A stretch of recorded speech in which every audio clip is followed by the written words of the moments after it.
안녕하세요. 인공신경망 시리즈 35번째 시간이자 이제 마지막 챕터네요. 9장 텍스트를 위한 인공신경망 첫 번째 시간을 시작해 보도록 하겠습니다.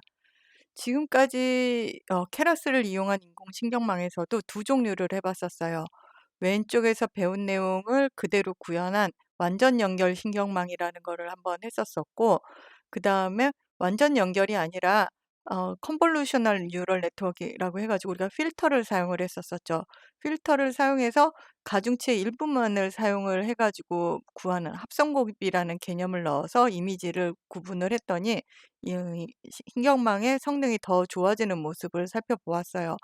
앞에 합성곱이라는 레이어를 껴 넣었지만 마지막 부분은 우리 완전 연결 신경망인 덴스층을 넣었었고, 그 부분에서 분류를 할 때는 소프트맥스 함수를 이용을 해가지고 분류를 하는 부분까지는 똑같이 구현이 됐었습니다.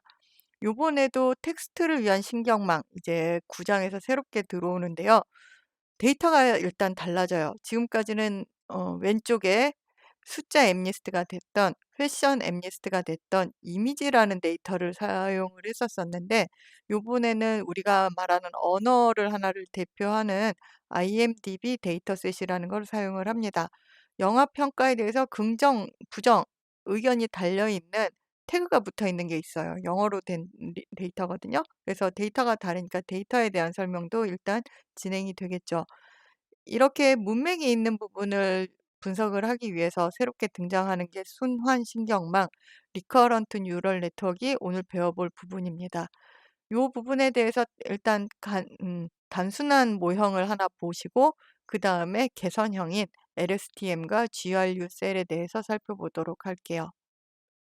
자, 그래서 어떻게 시간이 배분이 되냐면 순차 데이터와 순환 신경망 해가지고 데이터의 생김새가 다르다 그랬으니까 데이터에 대한 특성에 대해서 설명을 드리고, 그 다음에 순환 신경망이라는 컨셉에 대해서 설명을 드리도록 하겠습니다. 그리고 일단은 순환 신경망 이론적으로 배운 그 모습 그대로를 적용을 해서 훈련을 한번 해볼 건데, 데이터는 IMDb 리뷰 방금 봤었던 영화 평가 긍부정 분석을 할 거예요. 요것도 우리가 이제 어휘, 단어라는 부분을 어떤 식으로 사용할 건지에 따라서 기본적으로는 원핫 인코딩이라는 거를 사용을 할 거고, 요거는 이제 직관적으로 여러분들이 이해가 되기 쉬우실 것 같아요. 단어당 매핑되는 음 숫자가 있어서 그 부분을 1로 하고 나머지는 0 으로 하는 그런 부분일 거고, 이렇게 하기에는 좀 데이터가 너무 커질 거기 때문에 임베딩이라는 일종의 축약을 하는 방법이거든요. 임베드 방법이 있어요. 요 방법 두 가지에 대해서 데이터를 각각 해 보도록 하겠습니다. 그렇게 해서 이게 35강 요렇게 각각 나눠서 36강, 37강, 그다음에 LSTM 셀이 이 38강, GRU 셀이 39강인데요. 순환 셀을 조금 더 기억을 갖고 잘 진행될 수 있도록 고안된 셀들이에요. 살펴보도록 하겠습니다. 그럼 일단 오늘 수업 부분 시작을 해볼게요. 자, 그러면 우선 순차 데이터부터 설명을 드려볼게요. 순차 데이터는 이름부터 순서가 있을 것 같은 데이터들을 얘기해요. 그래서 텍스트나 시계열 데이터를 순차 데이터라고 하는데요. 우선 시계열부터 한번 살펴볼까요? 1일에는 15도, 2일에는 17도, 3일에는 16도라고 돼 있어요. 이 경우에 만약에 16도라는 숫자가 그냥 주어져 있으면 16도인가 보다 싶은데, 17도 대비하면 그냥 전일보다 1도가 낮아졌나 보다 요 정도고, 만약에 요 뒤에 4일이 25도가 됐다. 그러면 갑자기 이 25도는 높아진 온도인 거죠. 요렇게 앞 데이터와의 관계가 중요한 우리 4만 4온을 표현한다든지, 이렇기 때문에 일자별로 기록하는 데이터, 시계열 데이터는 순서의 흐름이 중요할 수 있겠고, 그다음에 왜 이렇게 문장이 있는 경우, 이 텍스트 데이터의 경우 문맥을 파악하는 게 중요해요. 이 단어가 I am a boy여서 의미가 있지, boy, am I 뭐 이렇게 돼 있으면 어 뭐 퍼즐이 아닌 다음에야 이게 이제 '내가 소년이다.'라는 그 문맥을 이해하기가 어려워요. 존재를 규정하고 있는 이런 부분을 이해하기가 어려워서 순서대로 처리해야 되고, 이 보이는 앞에 I라는 단어가 들어왔었고 M이라고 들어왔었다는 그런 인과성을 기억하고 있어 줘야 돼요. 그런데 지금까지 배워온 완전 연결 신경망이나 합성곱 신경망에는 이런 기억 장치, 그러니까 내가 앞에서 I라는 거를 이렇게 기억하고 있어 주진 않죠. 그리고 데이터 구조 자체가 이렇게 상호 간에 서로 다른 입력 데이터로 들어오면 연결해서 볼 방법도 없어요. 그래서 지금까지 봐왔었던 신경망을 완전 연결 신경망, 합성광 신경망을 한 번 데이터를 쓰고 만다 앞으로만 데이터를 출력한다 해 가지고 피드 포워드 신경망이라고 합니다. 1 층에서 출력된 결과는 2 층의 입력물로 사용되지만 1 층에 자신이 데이터를 사용하거나 할 수는 없어요. 이미지 비트에서 내 왼쪽 위에 있는 뭐 이미지 데이터가 이렇게 있다고 해서 요 데이터가 순차적으로 들어온다고 가정하지도 않고, 요 입력층에서 서로 다르게 층이 있는 이 데이터들이 서로 간의 관계를 이해하지는 못하고 있는 거죠. 그걸 합성고급으로 구현하긴 했지만 순서라는 개념하고는 또 다르죠. 그래서 순환신경망은 출력 결과를 피드 포워드 완전 연결 신경망하고 비슷한데, 완전 연결 신경망에서 출력 결과를 다음 층으로만 보내는 게 아니라 자신에게도 보내서 순환될 수 있는 구조를 갖게 합니다. 요렇게 하기 위해서 인제 데이터의 구조도 달라지고, 우선은 간단한 심플 RNN이라는 거를 먼저 살펴보도록 할게요. 자, 순환신경망은 완전 연결 신경망과 비슷하다고 했고, 이전 데이터의 처리 흐름을 처리하는 순환시키는 자기 자신의 고리, 요 부분이 추가가 돼요. 자, 이게 어떤 의미냐면, 예를 들어서 A, B, C 지금 문장에서 얘가 지금 I am 뭐 여기 D가 있어서 boy라는 이런 식으로 차례대로 됐었던 데이터가 있으면, 첫 번째 한 번 이거를 통과시킬 때는 이제 타임 스텝이라는 단어가 곧 등장할 텐데요. 처음은 하나가 출력물이 나가죠. 우선은 늘 했듯이 뉴런을 통과하면 가중치하고 곱해져서 다음 단계로 나가요. 그런데 이 가중치하고 요때 나온 거를 나의 OA가 지금 여기로 다시 한번 이렇게 들어가거든요. 그래서 입력값이 이 뉴런은 입력을 2개를 받은 거예요. 이 뉴런 2개를 받아 가지고 또 안에서 계산을 해 가지고, 그럼 방금 전에 내가 출력한 OA가 반영된 OB가 나오게 돼요. 자, B를 처리하면서 이렇게 되는 거고, 그다음 데이터를 처리하면서 C를 처리할 건데요. 이때는 또 방금 전에 요때 출력한 오비가 다시 나한테 돌아오게 되거든요. C를 추가하면서. 그러니까 요 결과가 이렇게 오게 되는 거죠. 그래서 요 OC는 바로 전에 받았던 OB가 반영된 아웃풋 B가 반영된 결과를 갖고 오도록 하게 됩니다. 이게 인제 순환신경망의 기본 원리예요. 샘플을 처리하는 한 단계 한 단계를 방금 말씀드린 것처럼 타임 스텝이라고 합니다. 그래서 지금 샘플의 경우는 요 A, B, C, D가 만약에 이제 D까지 있었다고 하면 한 번 더 돌겠죠. 요 데이터가 하나의 샘플이고, 우리 비교하자면 이미지 같은 거고, 문장 하나가 하나의 이미지고, 그 안에 구성 요소가 순차적으로 데이터를 처리해야 되기 때문에 처리를 할 때 자기 자신으로 보내고, 근데 한 단어씩 하나씩 차례로 처리를 하기 때문에 요거를 타임 스텝이라고 불러줍니다.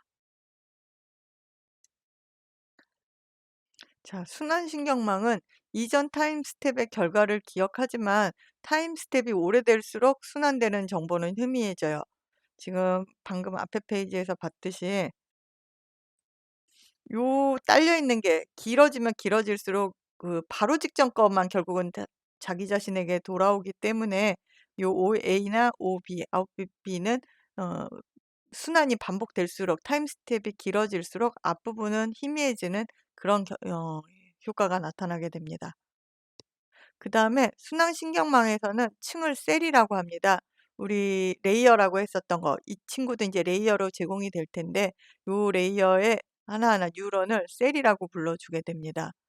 셀의 출력은 요 은닉 상태라고 하는데요. 요건 히든 스테이트까지 붙여서 얘기를 하게 되는 거고, 내가 뭔가를 품고 있고 그거를 출력한다라는 의미로 표현을 해요. 그래서 히든 스테이트라고 하고, 요건 은닉층하고는 조금 다른 의미로 사용을 하고 있습니다. 어 또 다른 상태도 있거든요. 나중에 우리가 다른 상태도 보여주는데 일단은 지금 순환층 셀에서 뉴런에서 뭔가 출력해 주는 부분을 은닉 상태라고 기억을 담고 있으니까 기억을 갖고 있다는 의미에서 은닉 상태라고 표현을 해 주고 순환신경망 은닉층의 활성화 함수로는 하이퍼볼릭 탄젠트 함수 탄H라고 표현을 해요. 를 사용을 합니다. 이 탄H 함수도 S자 모양을 하고 있고 그 대신에 -1에서 1 사이의 값을 가지고 있어요. 저 시그모이드 함수는 0에서 1 사이의 함수가 갖고 있으니까 작아질수록 소멸되는 효과가 있는 거고 이 경우는 탄H의 경우는 가운데에서 0에서 0으로 가지만 작아질수록 -1로 수렴이 되는 그러니까 성격이 좀 다른 S자 모양 곡선을 갖고 있어요. 자, 타임 스텝을 조금 더 구체적으로 이해해 보기 위해서 그림을 펼쳐진 모양으로 한번 또 그려 볼게요. 자, 가중치 관점에서 한번 살펴볼 건데요. 입력이 하나 들어왔어요. 이 입력이 들어오는 것 자체에 곱해지는 가중치 WX가 있고 이 부분이 돌아가는 자기 자신에게 온 거를 계산하는 어 WH라는 이전 스텝 단계에 곱하는 은닉 상태에 곱해지는 가중치를 갖고 있습니다. 이 부분이 이제 타임 스텝으로 펼쳐진다면 이제 처리를 할 때 첫 번째 데이터가 들어오면 H형이 들어오고 이때는 아무것도 없으니까 그냥 지나가지만 두 번째 타임 스텝에서는 H1의 결과가 자신에게 돌아오는 거잖아요. 그래서 타임 스텝 2에서 그 들어오는 값에 대해서 어느 정도 가중치를 곱해 줄 건지 요 부분에 대해서 WH를 정해 놓습니다. 다음으로는 순환신경망에서 가중치의 개수를 한번 계산을 해 볼게요. 입력층이 4 개. 한 문장이 들어오는데 입력층이 4 개라는 게 어떤 의미일까요? 타임 스텝으로 돼 있는데 요거는 또 다른 차원이 하나가 있어요. 우리가 어 문장에서 지금 I am a boy에서 요 단어 하나하나는 순차적으로 들어오는 타임 스텝인데 요 단어 있죠.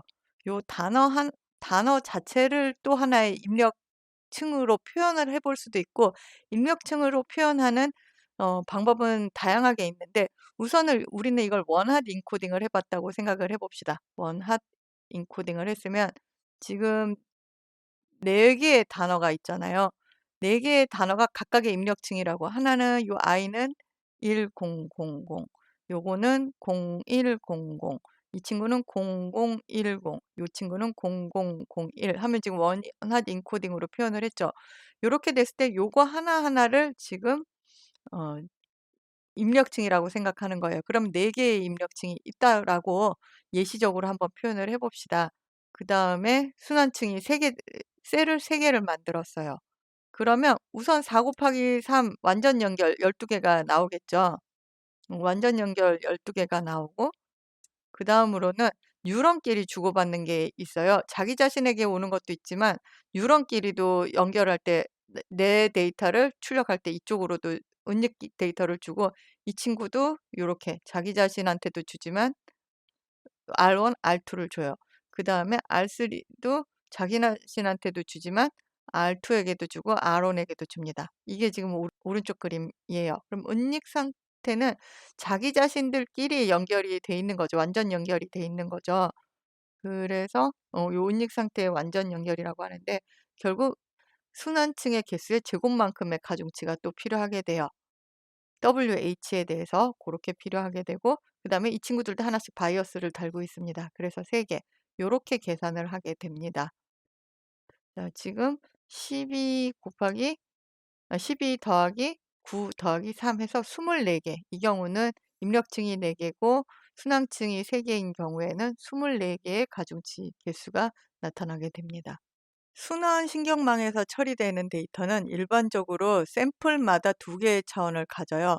여기서 이제 샘플이라는 거는 데이터 하나하나를 얘기를 하는 거고 이미지로 우리가 얘기했던 시절에는 이미지 한 장을 얘기하는 거고 지금 텍스트를 진행한다고 했으니까 그때는 문장 하나라고 생각을 하면 됩니다.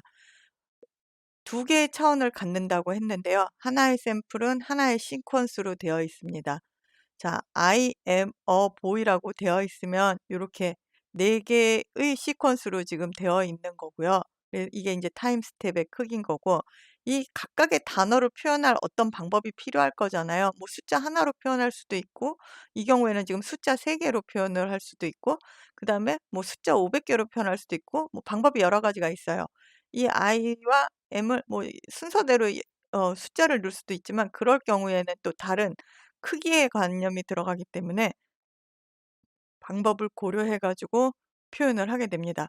그래서 타임 스텝의 크기가 있고, 그 들어가는 데이터 자체, 데이터 표현에 관련된 부분이 또 데이터를 갖고 있어요. 이 경우는 지금 3 개인 거죠. 이게 나중에 입력 데이터의 크기가 되죠. 요거는 입력 데이터의 항목의 크기인 거고, 노드에서 입력 데이터가 되는 거고, 요거는 이제 샘플 수가 되는 거죠. 지금 샘플 수가 하나 짜리인 경우로 표현해 볼 수 있습니다. 그래서 아이템의 개수가 곧 타임 스텝의 길이이고, 여기서 아이템의 개수가 그다음에 시퀀스의 길이가 됩니다. 그리고 지금 여기서 데이터의 표현이라고 했는데, 각 아이템의 표현하는 방식이 또 이제 3 개짜리를 쓸 수도 있고 500 개짜리를 쓸 수도 있고, 경우에 따라서 다양하게 나타날 수가 있어요. 순환층을 통과한 샘플은 순환층의 뉴런 개수만큼 데이터가 출력이 됩니다. 그래서 뉴런이 샘플 600장 통과하면 일단 600개의 데이터가 있을 거고, 그다음에 뉴런의 개수, 뉴런당 하나의 출력물을 결과적으로 내게 되거든요. 그래서 뉴런의 개수만큼의 출력물이 나오게 돼요. 다시 말해서 한 문장이 들어가면 하나의 뉴런은 하나의 출력값을 최종적으로는 내게 되고, 그게 뉴런이 여러 개 있으면 뉴런 개수만큼의 데이터가 생성이 되는 거죠. 그리고 샘플을 여러 개 넣었으면, 여러 문장을 넣었으면 그 문장만큼의 결과가 나올 거니까 출력층은 샘플 곱하기 뉴런 개수가 되게 됩니다. 이 말은 순환 신경망에서 다음 층으로의 출력은 마지막 타임 스텝만 보낸다라는 거예요. 마지막 타임 스텝의 은닉 상태만 보낸다. 그래서 마지막 타임 스텝의 은닉 상태 해 가지고 H의 파이널이라는 의미로 표현을 해 줘요. 이 부분은 앞서서 그림에서 보면은 이전의 은닉 상태들이 계속 딸려 있는 거죠. 뒤에서 딸려 있되 마지막 출력 상태만 다음 층으로 넘겨주게 되고요. 이게 이제 압축된 효과가 있다라고 표현해 볼 수가 있겠고, 순환층도 여러 겹을 쌓을 수가 있어요. 여러 겹을 쌓았을 때는 중간층의 결과물은 모든 타임 스텝을 다음 셀에다가 넘겨줍니다. 요 두 번째 셀 입장에서 봤을 때, 만약에 여기서 마지막 타임 스텝의 은닉 상태만 보내주면 이 친구는 순차 데이터를 받지를 못해요. 요 두 번째 셀이 순차 데이터를 받아야 의미가 있잖아요. 그러기 위해서 모든 타임 스텝의 은닉 상태를 보내줘서 이 친구도 두 번째 층에 있는 셀도 순차 데이터를 처리할 수 있게끔 하고, 다만 이제 우리 예상 가능하죠. 뭔가 작업을 하기 위해서는 완전 연결층으로 또 넘기거나 할 텐데, 그때를 위해서는 마지막 타임 스텝 파이널 HF만 보내주도록 하게 됩니다. 자, 그러면 순환 신경망을 이용을 해서 분류하는 문제를 한번 예시를 해 볼게요. 순환 신경망도 마지막에는 밀집층을 두어서 클래스를 분류하게 됩니다. 예시를 한번 해 볼게요. 문장의 길이가 20 개예요. 단어 20 개를 사용을 하는 거고, 단어 종류는 예를 들어서 100 종류를 사용을 해요. 100 개의 단어로만 표현돼 있으면 이게 이제 입력층이 100 개짜리가 되는 거죠. 요거고 입력층의 크기가 되고, 요건 타임 스텝이 될 거예요. 몇 개의 문장이 들어오느냐가 이제 샘플 숫자가 되는 거겠죠. 자, 이 경우는 이제 10 개의 셀을 우리가 놓아 봅시다. 이렇게 10 개의 셀을 놓게 되면은 그 셀마다는 결국에 하나씩의 출력 결과가 나온다고 했었었죠. 그래서 10 개의 출력물이 나오게 되겠죠. 여기에서 밀집층으로다가 3 개의 클래스를 두어서 다중 분류를 해 본다고 하면 10개 곱하기 3 개, 10 곱하기 3의 완전 연결층을 하나 만든 다음에 출력에 따라서 소프트맥스 같은 거를 사용을 해서 예측을 해볼 수가 있겠습니다. 그럼 3 개의 결과로 다중 분류하는 형태로 만들어 볼 수가 있겠죠. 자, 요렇게 이제 구성을 해서 순환 신경망을 사용해 볼 수가 있는데요. 다음 시간에는 IMDb에 대해서 간단하게 소개를 하고 그 결과를 이용을 해서 긍정, 부정을 분류하는 부분을 다루어 보도록 하겠습니다. 다음 시간에 봬요.